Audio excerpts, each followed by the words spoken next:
It's like, I feel like, how long did it take you to learn snowboarding? So I always did skiing because my parents took me. They do like the whole like package holidays. I hated skiing because you'd ski in like groups with like, we'd go to like Bulgaria where it was like dirt cheap to like do it. And you'd have to be in a group of other like families. And I didn't really enjoy it because I was always like the rebellious kid. So I wanted to do my own thing, but you had to like go and like follow along. And so I'd say it took me like, before I got like good enough to go on any slope skiing, it was like 3 weeks. And then I taught myself how to snowboard.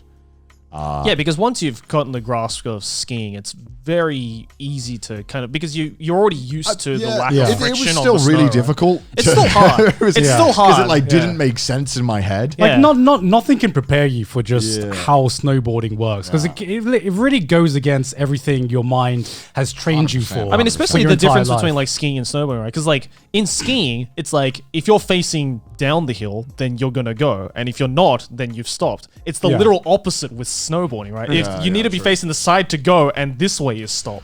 But you know, the thing that made me want to change really badly was that I'm sure anyone who skis will know this, that the shoes are just fucking the worst. awful. The worst. You know, and because we were concrete blocks. Because we were doing like, you know, I'm really grateful that my parents took me on these like they were like the cheapest skiing holidays you could get. Right. So we often stayed really far away from the places, and you have to put your ski shoes on. Yeah. Like, you know, kind of look like clown shoes. Yeah. So you put these shoes on like 10 minutes before you'd like 10-minute walk from the bus. So you have to walk.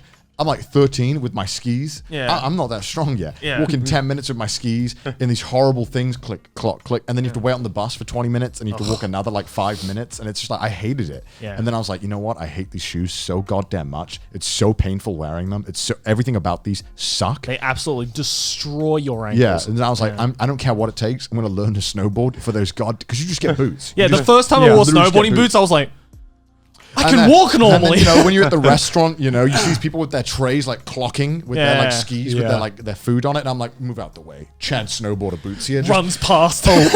Skiing. Don't mind me. Just getting it's beer. I'll take that. Thank you very much. You know, it's like you just get so much more freedom and it's so much chiller. Like, I don't know, you haven't got poles to carry, and so that's why I wanted to learn it. I fucking sucked. First 3 days, I just kept falling over. Oh yeah, same. Me and my little brother did it at the same time, and my little brother sprained his ankle like first day. Gave up. And I was like, no, I'm determined. And I'd say snowboarding, the first week that I did it, I was pretty shit. I could go down a black slope by the end, but I was doing it really badly. I was just like going like this, you know, really slowly. But I went down it. And then I'd say like it took me like maybe 2 or 3 more weeks before I felt like I was actually doing it good. But yeah, I was self-taught. Yeah. I mean, it's just about like, you know, just getting your body used to those weird movements that you've never done. And going fast. Yeah, but also it's just like, you just have to commit to some of these. Like, you just have to be like, I know this is not what I'm supposed to do, but I have to do this. Yeah. And it's scary, dude. Like, leaning forward on a hill, like, you're not built for that. Your brain's not built to do that. Your brain's not built to be like, you know, this thing you're going down fast, you gotta lean forward into the danger. I always felt when I was skiing, when you go fast when you're skiing, I almost feel like it's like safer than going slower. Like, I don't know why. Weirdly. Yeah. It felt safer because like the way that, I don't know how it worked, but when I was going snowboarding, when I started getting speed, it did not feel like secure at all. It's wobbling, and anything that hits the board underneath, you feel it a fuck ton when you're going really fast. It is fucking terrifying. Yeah. And if you tumble when you're going like really fast, oh my god, you're just tumbling all over the place. Yeah, it's like some Looney Tunes shit. and also like tumbling with just these massive things on your feet.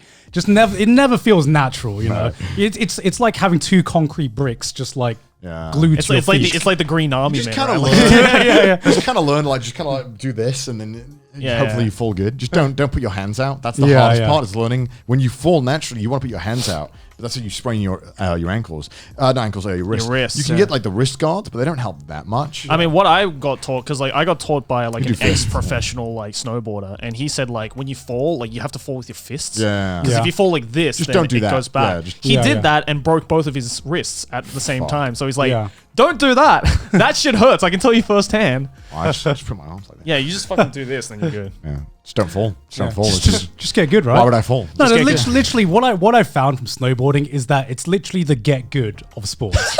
Right? If you're being taught by Mackie, just don't be a pussy and just get good. I mean, like when I started getting used to it, there was nothing that could prepare my mind. Like, you know, I watch YouTube. When I watched the YouTube tutorials, I was trying to follow what they were saying, but nothing could really prepare me for just like getting the feel of the snowboard, because it's like you got to shut off a part of your brain and relearn like another skill set when you're like snowboarding and stuff. Yeah, and also like just where you're putting pressure on your like toes and your like the exact point can determine so much on how you're steering. You get so much more control once you realize like, okay, if I just have faith, if I put pressure here, it'll turn where I want it to. But you kind of got to like not panic to learn that. Yeah, panicking is what fucks you up the most, right? Yeah. It's good though. I mean, if you ever get the chance to go. But obviously, honestly, I feel like it is a very privileged sport. It is, yeah. We've been talking about a lot of privileged activities, haven't we? Like kayaking and snowboarding. I remember when I was at the ski resort and I phoned my mom to tell her that I was like snowboarding, and she was like, "Oh, you rich now, are you?" Because to us, like to me, like snowboarding and skiing has always been like the rich man sport. It's always been like the white man sport. You know, that's how that's how like I was raised up to like view snowboarding and skiing, because you know when I go on holiday, you know I visit back home and everything. I go to like a nice cheap beach or whatever in Thailand or whatever.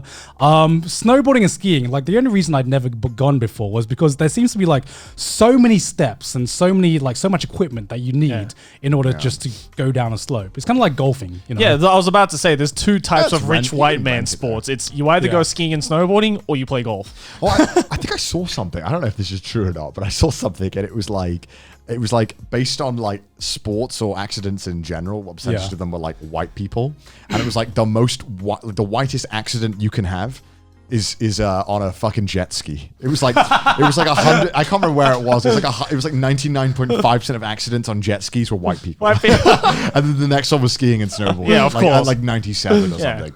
It's just There's nothing more white than a jet ski. I was going to say, and like when you put it like that, I'm like, I don't think there is anything whiter than owning a jet ski. Like it is like it is the whitest thing. Have you ever been on a jet ski? No. Have you thought about going on a jet ski? I'd like to. I'd like to. Who the fuck owns a jet ski? I don't know. I don't live in like Florida or anything, shit like that. Like I've been on a jet ski. It's fun as fuck, yeah. Because I mean, in Thailand, obviously with the beach and everything, there's some services where you can like rent out a jet ski for like a half an hour or whatever. I mean, it's basically just a motorbike on water. It's you jump off it. Huh? Do any sick tricks? SSX on a jet ski. Do any flips? No, I mean it's just a lot of fun. I can see how people get injured on that though. You go pretty fast, and you think that it's water, so it doesn't hurt. In concrete. Yeah, exactly. You think that you're falling off at full speed, it doesn't hurt, but it fucking hurts. Oh yeah. But it's a lot of fucking fun. I mean, I haven't done much on it. I mean, I've only had like half an hour on a jet ski on a beach in Thailand once, but that's pretty much it. I feel like that's all I'd need. I'd be like, you know what? Now I'm done. Yeah, I've fulfilled the white man experience. Yeah.